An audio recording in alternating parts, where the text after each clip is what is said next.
Right then, we're going to need the Bezier pen tool, and if you've seen any of my other videos, you'll know I use this quite a lot. It's actually my favourite tool on Inkscape and Affinity Designer.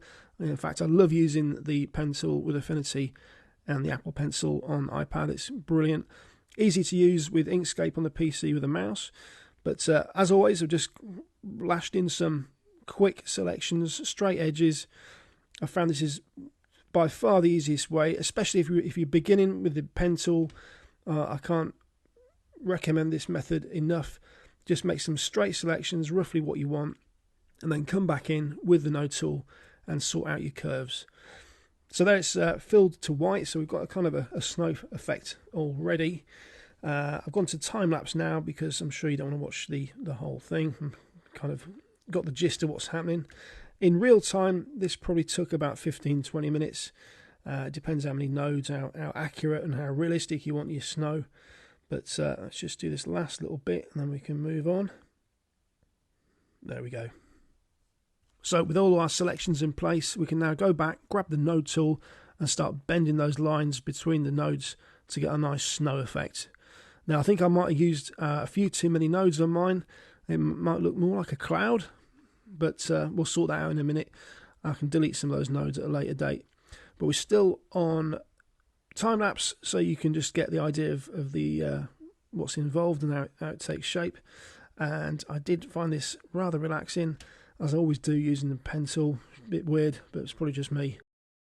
So this was just a little extra idea I had after seeing some stock photos of some Swiss chalets. God, try saying that fast.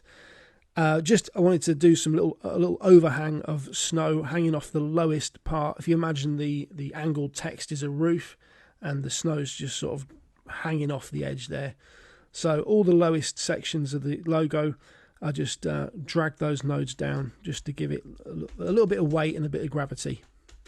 And then lastly, just to add a bit of depth and a bit of colour and give it like a 3D effect, I just added in another layer on top with the Bezier pen tool again, exactly the same as I did with the snow. Some straight selections, just sort of mirroring the overall shape of the bottom half of the snow.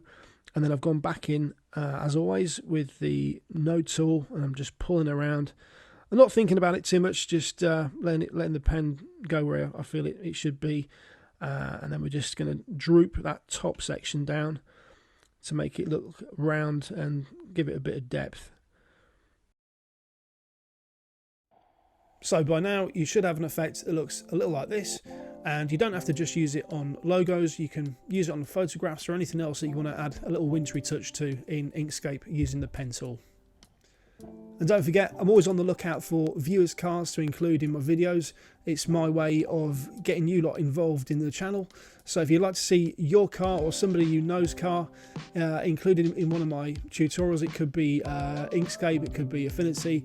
I might even do some vinyl artwork with it. Just leave a comment below and I'll be in touch. And if you'd like to check out a video I've already made on a viewer's car, take a look at this one. This is Alan Marquez Pontiac G8 that he sent in, and I just did a little bit of work on the iPad with Affinity Designer. And if you'd like to see something similar done with your car, you know what to do.